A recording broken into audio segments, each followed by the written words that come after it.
दोस्तों, रूस और यूक्रेन के बीच युद्ध के 1536 दिन हो गए हैं, जबकि 71 दिन हो गए जब ईरान के ऊपर युद्ध थोपा गया था।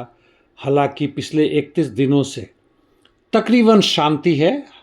बीच में हॉर्मुज जल डमरू मध्य को लेकर अमेरिकी और ईरानियन नेवी के बीच में गोलाबारी हुए है।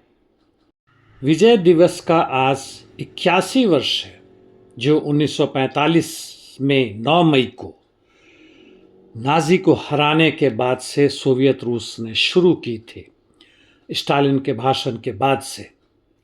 इस अवसर पे पुतिन ने अपनी तरफ से 8 से 10 मई तक युद्धबंदी की घोषणा की थी और अंततः ट्रंप के हिसाब से उनके हस्तक्षेप के बाद से यूक्रेन भी मान गया है, यानी कोई परिवर्तन इस बीच खास नहीं हुआ है। हालांकि युद्धबंदी के बाद भी 300 से अधिक यूक्रेन के ड्रोन्स रूस में मारे गए हैं। मध्य पूर्व में आते हैं, हिजबुल्लाह ने कई रॉकेट हैफा पे मारे और ड्रोन का भी इस्तेमाल किया, जिसमें 2 से 3 इजरायली सैनिक घायल हो गए हैं। आईडीएफ के हिसाब से उसने अपने जनता को वार्निंग दे दी थी, क्योंकि उसने दक्षिण लेबनान या बेरूत में आक्रमण करके उनके चीफ अहमद घालेब को मार दिया था। लेकिन इसके बावजूद वह कहते हैं कि आतंकवादी संगठन हिजबुल्लाह ने युद्धबंदी के नियमों को तोड़ा है। हद का दोगलापन है।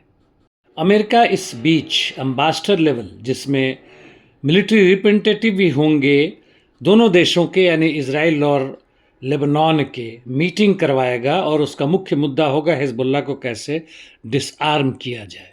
जबकि इजराइल के राष्ट्रपति, जिनके ऊपर जबरदस्त दबाव है अमेरिकी राष्ट्रपति से लेके अति दक्षिणपंथियों का, कि वह नेतान्याहू को माफ़ कर दे, जो वहाँ भ्रष्टाचार में बुरी तरह डूबे हुए और केस चल रहा है।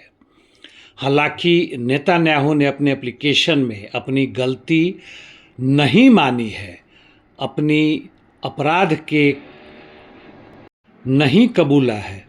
यूनाइटेड नेशन सिक्योरिटी काउंसिल में अमेरिका ने नया प्रस्ताव लाया है, हॉर्मुज जल डमरू मध्य में हमला रोकने और माइनिंग रोकने की मांग, जिसकी निंदा रूस और चीन ने की है। रूस संभवतः वीटो भी लगाएगा उस प्रस्ताव पे, क्योंकि उसके हिसाब से यह शांति के लिए नहीं, डिप्लोमेसी के लिए नहीं है, बल्कि वह एक मिलिट्री अभियान के लिए तैयारी कर रहा अमेरिका ईरान के खिलाफ। तमिलनाडु में भाजपा पूरी जोर लगा रही कि कैसे वहां नई पार्टी विजय का मंत्री नहीं बनने दे। बस इतना ही।